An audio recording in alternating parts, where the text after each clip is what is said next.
There was a new kid that had moved into the area, and he was just getting bullied like crazy. His name was Nate.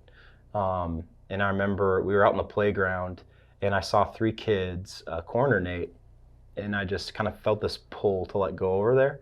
And I knew, I'm like, I'm probably gonna get beat up or something, but I'm like, I can't not say something.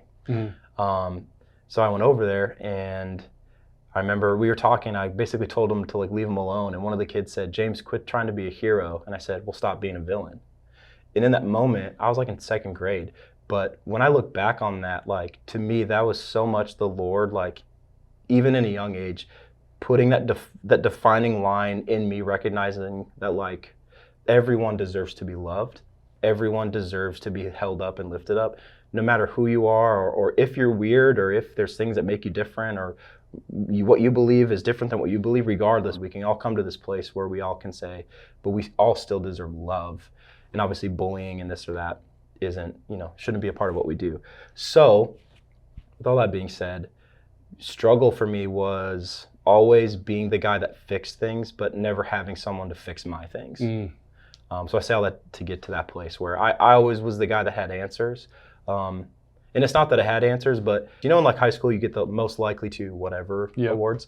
One of my things was most likely to be a counselor. And that surprised me because it's not like I talked to everybody, but throughout the 300-400 people in my graduating class, the vast majority could look at me and be like, oh yeah, he's gonna like help people or something.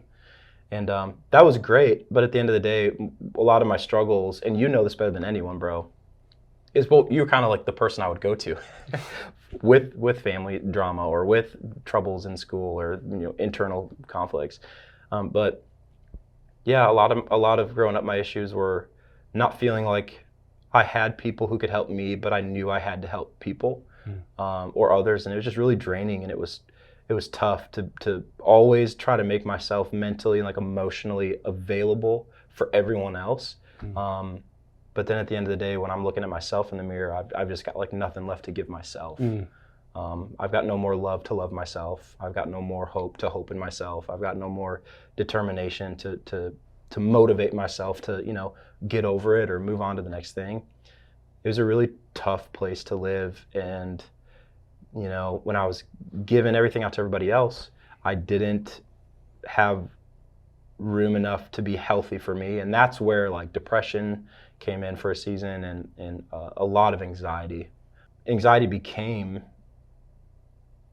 not even my best friend, but it became the closest thing in my life, which was not good. Because you think this should be, especially as a pastor or as a Christian, I should be able to say, well, the Lord or the Holy Spirit.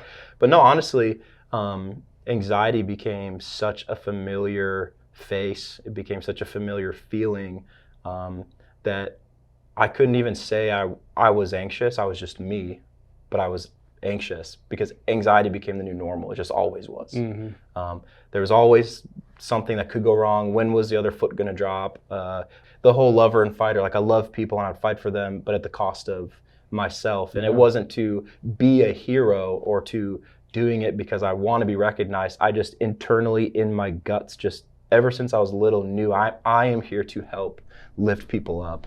But I didn't know that it was okay to need to be lifted up too.